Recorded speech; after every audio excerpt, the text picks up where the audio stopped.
አንድ ምሽት ፓሪስ ውስጥ ድሪስ አሰሪውን ፊሊፕን በመኪና ከተማ ውስጥ እያሽከረከረ ነው። የትራፊክ መብራቱን መጠበቅ ሲሰለቸው ድሪስ የፍጥነት ገደቡን ጥሶም በፍጥነት መንዳት ይጀምራል። ሌሎች መኪኖችን እየጣሰ የትራፊክ ምልክቱ ግድ ሳይሰጠው ይጓዛል። ይህም ፖሊሶቹ እንዲከተሉት ያደርጋል።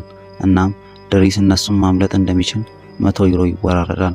ነገር ግን በድልድይ ስር ካለፈ በኋላ ፖሊሶቹ ከሁለቱም በኩል ድብቅ ጥቃት በመሰንዘር ይደርሱበታል። ድሪስ ግን ብዙም የጨነቀው አይመስልም። በዚህ ጊዜ ደግሞ እነሱ አስከባሪዎቹን እንደሚያመልጣቸው 200 ዩሮ ይወራረዳል። ፖሊሶቹን ከመኪናው እንዲወርድ ያደርጉታል። ከዚያም እርምጃውን ይጀምራል። የተበሳጨ መስሎ ፊሊፕ መንቀሳቀስ እንደማይችልና ወደ ሆስፒታል እየወሰደው እንደሆነ ይናገራል። መኮንኖቹም በጭነት መኪና ውስጥ ያለውን ተሽከርካሪ ወንበር ሲያገኙና ወደ ውስጥ ፊሊፕን ሲቀርቡት ሲንቀጠቀጥ ሲያዩት ይህም ደግሞ እውነት መሆኑን ያረጋግጣሉ። አስቸኳይ ሁኔታም ስለሆነም ፖሊሶቹ ድሪስ የፍጥነት ገደቡን በመጣሱ ይቅርታ አድርገው ወደ ሆስፒታል በሚወስደው መንገድ ላይ ራሳቸውን እንደ አስከባሪነት ያቀርባሉ። ውርርዱን ማሸነፉን ለማክበር ድሪስ ሴፕተምበር የተሰኘውን የኤርዝ ዊንድ ኤንድ ፋየር ዘፈን ያጫውታል።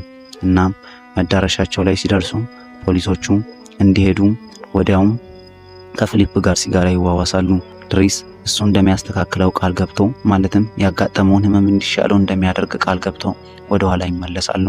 ይህ ወዳጅነት የጀመረው ከብዙ ወራት በፊት ነበር።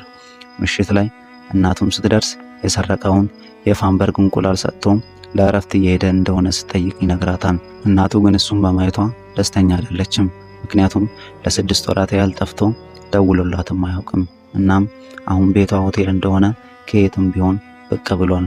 በሱ ውሸቶች ሁሉ ተበሳጭታለች። እናም መንከባከብ ያለባት ሌሎች ልጆች ስላሏት አስወጥታው ተመልሶ ወደ ቤት እንዳይመጣ ነግራው ትሸኘዋለች። ድሪስ ከሰፈር ጓደኞቹ ጋር ሲጋራ እያጨሰና አንዳንድ መክሰስ እየበላ ሌሊቱን ያሳልፋል። በማግስቱ ድሪስ ወረቀቶቹን ለመውሰድ ወደ ፊሊፕ ቤት ተመልሶ ይሄዳል። እናም በቤት ሰራተኛ ኢቮን ይቀበለዋል። እሷም ቦታውን እያሳየችው ስለ ፊሊፕ የዕለት ተዕለት ተግባር ትነግሯለች። እንዲሁም የራሱን መታጠቢያ ቤት ያለው የራሱ ክፍል እንደሚሰጠው ታሳየዋለች። ድሪስ ወደ ፊሊፕ ከመወሰዱ በፊት የመታጠቢያ ገንዳውን ከማየት ውጪ ምንም ማድረግ አይችልም። በፊሊፕ የተፈረመው ወረቀት ግን የሥራ ዕድልን ይሰጠዋል። ድሪስ የአንድ ወር የሙከራ ጊዜ ይቀበላል።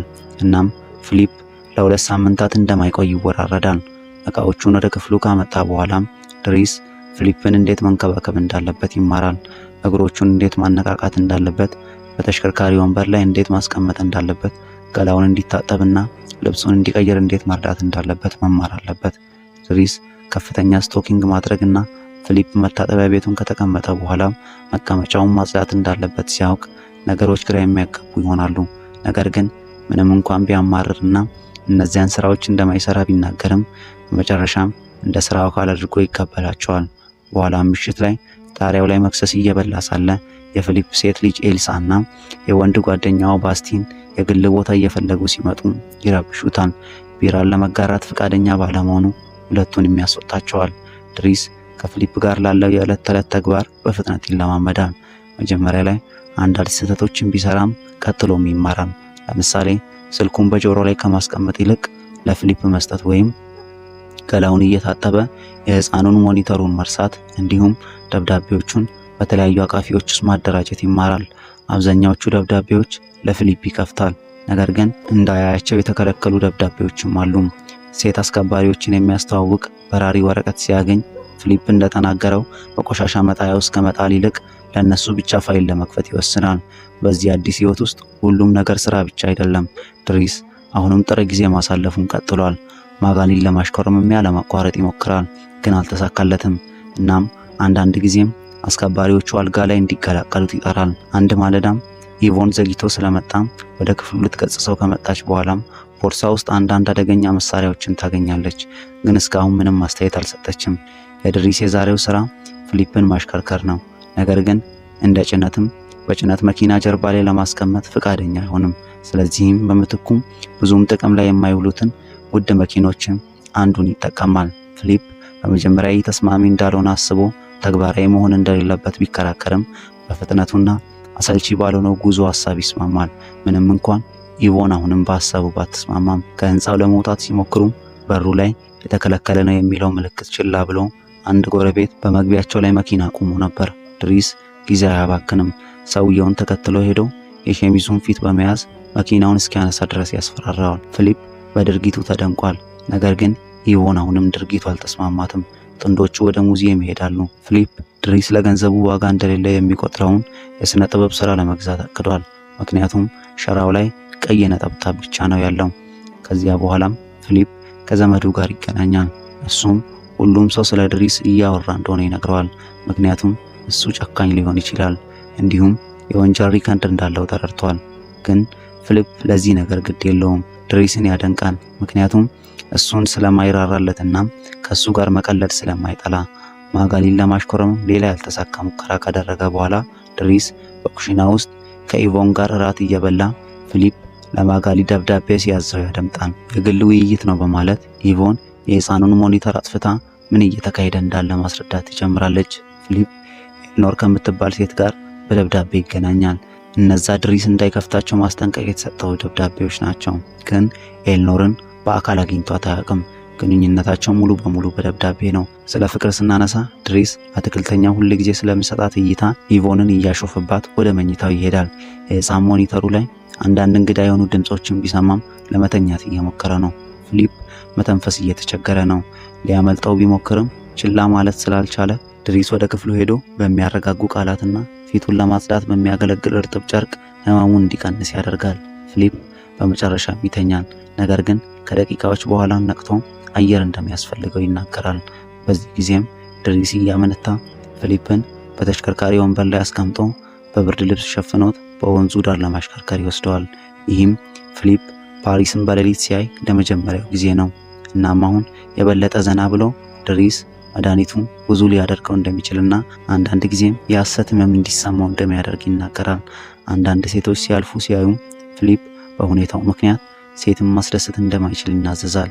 ነገር ግን ጆሮዎቹም ስሜታዊ ቦታዎች ስለሆኑ ሲታሹም የተወሰነ እርካታ ሊያገኝ እንደሚችል ይናገራል። የሐሰት ህመሙ እንደገና ሊመጣ ሲል ድሪስ ከሲጋራዎቹ አንዱን ለፊሊፕ ያካፍላል። እሱም መጀመሪያ ላይ ተጠራጣሪ ቢሆንም በመጨረሻም ይቀበለዋል። ከዚያም በኋላም ምግብ ቤት ሄደው እየተመገቡ ሲቀልዱ ፊሊፕ ስለ ታሪኩ የበለጠ ማካፈል ይወስናል። ተማሪዎች በነበሩበት ጊዜ ሚስቱን እንዳገኘና ከተጋቡ ብዙም ሳይቆዩ 5 ጊዜ ጽንስ አስወርዳ የማይድን ለሞት የሚዳርግ በሽታ እንዳለባት ታወቀ። ኤሊሳን ያሳደጉት ያኔ ነበር። ፊሊፕ ሁልጊዜም ውድድር፣ ከፍተኛ ስፖርቶችና ፍጥነት ይወድ ነበር እና ፓራግላይደርን ያንን ሰጠው። መጥፎ የአየር ሁኔታ አደጋ አስከትሎም የአከርካሪ አጥንቱን የሰበረው የፓራግራይዲንግ ክፍለ ጊዜ ነበር። ምንም እንኳን እውነተኛ አካል ጉዳት ወንበሩ ላይ ሳይሆን ሚስቱን ማጣቱ እንደሆነ ቢናገርም ተጨማሪ እየተቀላለዱ ሳለም ፊሊፕ ቀኑን ያስታውሳል። እናም ድሪስ የአንድ ወር የሙከራ ጊዜ እንዳለፈ ይገነዘባል። ስለዚህ አሁን በይፋ ተቀጥሯል። ነገር ግን የሰረቀውን የፋንበርግ እንቁላል በመመለስ መጀመር አለበት። ምክንያቱም ስጦታ ነበር፣ ከሚስቱ የተሰጠው ስጦታ ነበር። በየዓመቱም አንድ የተሰጠው ነበር። እናም ከእሱ ጋር ያሳለፉት ጊዜ የሚመለከት በትክክልም 25 ዓመት አለው። በማግስቱ ድሪስ ከትምህርት ቤት ስትወጣ ከሚና ጋር ለመነጋገር ይሄዳል። እሷም መልእክቶቿን እንቁላል እንድትፈልግ ከጠየቃት በስተቀር ስላልመለሰላት ትንሽ ተበሳጭታለች። በተጨማሪም ቤታቸው ስለሚደውሉት አንዳንድ ፖሊሶች ተነግረዋለች። ከዚያም በኋላ አዳማን ይጎበኘዋል። እሱም 30 ግራም እንደተገኘበት ይናዘዛል። ድሪስ ምሳ ሊወስደው ይፈልጋል። ነገር ግን አዳማ እምቢ ብሎ በምትኩ ከዚህ ቀደም ወደ ነበረበት አጠራጣሪ መኪና ይገባል። በኋላም ድሪስ ፊሊፕ ለማጋሊ ደብዳቤ ሲያዘው እንዲያገኝ ይፈቅድለታል። ይህም ሐምራዊ ቃላቶች በጣም አሰልቺ እንደሆኑና ፊሊፕ የበለጠ ቀጥተኛ መሆን እንዳለበት ያስባል። ይህ ለ6 ወራት እየተካሄደ እንደሆነና ፎቶዎች ተለዋውጠው እንደማያውቁ ሲሰማው ይደነቃል። በአንዳንድ ደብዳቤ ላይ ስልክ ቁጥሯን ሲያገኝ እንደ ምልክት ወስዶ ይደውልላታል።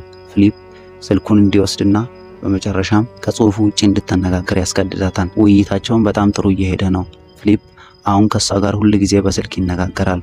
እሱና ድሪስ ኦፔራ ከመታደማቸው በፊት እንኳን ድሪስ በልብሶቹ እየሳቀና እያፌዘበት ነው። በማግስቱም ድሪስ ፊሊፕ ከኤልኖር ጋር ፎቶዎች ለመለዋወጥ እንዲቀበል አሳምነው በተሽከርካሪ ወንበር ላይ ያለውን ፎቶ ይመርጣል። ከዚያም በኋላም እየቀባ ሳለ ኤልሳ ሲጋራ እንዲሰጣት ለመጠየቅ ወደ ክፍሉ ገብታ አርቲስት ለመሆን እየሞከረ ነው ብላ ታፌዝበታለች። ተናዶም ከክፍሉ ካስወጣት በኋላ ፊሊፕን ለማሳየት ይሄዳል። እሱም በአሁኑ ጊዜ ኤቮንን የመረጠውን ፎቶ ወደ ሌላ ከለር ፎቶ እንድትቀይር እየጠየቃት ነው። ድሪስ ገብቶ ስለ ኤሊሳ ከማማረሩና ፊሊፕ እንዲቆጣት ከመናገሩ በፊት ፎቶውን በአስከባሪ ፋይል ውስጥ ተደብቀዋለች። ኢቮንም የተስማማችበት ነገር ነው። ፊሊፕ ከሷ ጋር ለመነጋገር ይስማማል። ነገር ግን ድሪስ እየቀባ እንደነበር ሲናገር የበለጠ ይገረማል። ቀናት እያለፉ ሲሄዱ በፊሊፕና በድሪስ መካከል ያለው ወዳጅነት ማደጉን ይቀጥላል። ድሪስ በበረዶ ውስጥ እንዲጫወት ይወስደዋል። እናም ለመሮጥ ሲወጣ አብሮት ይወስደዋል። ፊሊፕ የመጀመሪያውን ልብስ ይሰጠዋል። እናም ድሪስ በሕፃኑ ሞኒተር በኩል ሲያደምጣት ሴት ልጁን ይገጽጻታል። ድሪስ የመጀመሪያውን ስዕል ሲጨርስ ለማጋሊ ያሳያታል። እሷንም ለመሳም ሲሞክር ትመታዋለች። ፊሊፕ ግን ስዕሉን ወዶት ለመሸጥ እንደሚሞክር ቃል ገብቶለታል። ሁለቱ ፈጣን መኪና ማግኘት፣ አስከባሪዎችን አብረው መቅጠርን በመሳሰሉት ነገሮች እየተዝናኑ ጥሩ ጊዜ ያሳልፋሉ። የፊሊፕ የልደት ቀን ሲመጣ በጣም አይደሰትም። በየዓመቱ ድግስ እየተዘጋጀ እንደሆነ ተገርሞ እንደሚያስመስልና በህይወት እንዳለ ለማረጋገጥ በዚያን ቀን ብቻ ከእርሱ ጋር ለመገናኘት የሚመጡ እነዚህ ዘመዶች ሁሉ ማግኘት እንዳለበት ይናገራል። ፊሊፕ ሁሉም ነገር በጣም አሰልቺ እንደሆነ ይናገራል። እሱና እንግዶቹ አንዳንድ የቀጥታ ክላሲካል ሙዚቃዎች እየተዝናኑ ሳለ ድሪስ ኤልሳን ይፈልጋል። እሷም ከኢቮን አንዳንድ ክኒኖች ወስዳም በክፍሏ ውስጥ እያለቀሰች ነው። ይህም እንደጠበቀችው አይገድላትም። ያዘነችበት ምክንያትም ባስቲን ከሷ ጋር መለያየቱና ርካሽ ሴት ነሽ ብሎ መጥራቱ ነበር። ስለዚህም ድሪስ ከልጁ ጋር እንዲነጋገር ትጠይቀዋለች። እሱም በክፍያ ለመስራት ይቀበላል። ይህ በእንዲህ እንዳለ ፊሊፕ የድሪስን ስዕል ለዘመዱ እያሳየው ለ11,000 ዩሮ እንዲገዛው ለማሳመን ችሏል። ድሪስ ወደ መመገቢያው ክፍል ተመልሶም ከኢቮን ጋር ይጫወታል። እሷም ማጋሊ ፍሬንድ ከሚባል ሰው ጋር ግንኙነት እንዳላት፣ ነገር ግን ነገሮች በአሁኑ ጊዜ በጣም የተናቁ እንደሆኑ ትነግረዋለች። ይህም ድሪስ ተስፋ ይሰጠዋል። ድግሱ እየቀነሰ ሲሄድ ፊሊፕ ድሪስ በክላሲካ ሙዚቃ ታሪክ ውስጥ በጣም አስፈላጊ የሆኑትን አንዳንድ ዘፈኖች እንዲያደምጥ ያደርገዋል። እሱ ግን መልስ መስጠት የሚችለው በመቀለድ ብቻ ነው። በአንዱ ሲጨርስ አይፖዱን አውጥቶ ቡጊ ወንደርላንድ የተሰኘውን የኤርዝ ዊንድ ኤንድ ፋየር ዘፈን ያጫውታል። ከዚያም ወለሉ መሃል ላይ መደነስ ይጀምራል። እሱም አስደናቂ ዳንሰኛ ነው። እናም የቀረው የድግስ ተሳታፊ ተቀላቅለው ከሱ ጋር እንዲጨፍሩ ያሳምናል። ፊሊፕን በመመልከት ይደሰታል። በኋላም ፊሊፕ አልጋው ላይ ሲያስተኛ ድሪስ የኤልኖርን የቅርብ ጊዜ ደብዳቤ ከፈተ። እሷም በጣም ቆንጆ እንደሆነች የሚያሳይ ፎቶዎችን ልካለች። እናም ፓሪስን በሚቀጥለው ሳምንት ስትጎበኝ መገናኘት እንዳለባቸው እየነገረችው ነው። የቀጠሮው ቀን ሲደርስ ኢቮንና ድሪስ ፍጹም የሆነውን እስኪያገኝ ድረስ ፊሊፕን በደርዘን የሚቆጠሩ ልብሶች ውስጥ ያስመርጣሉ።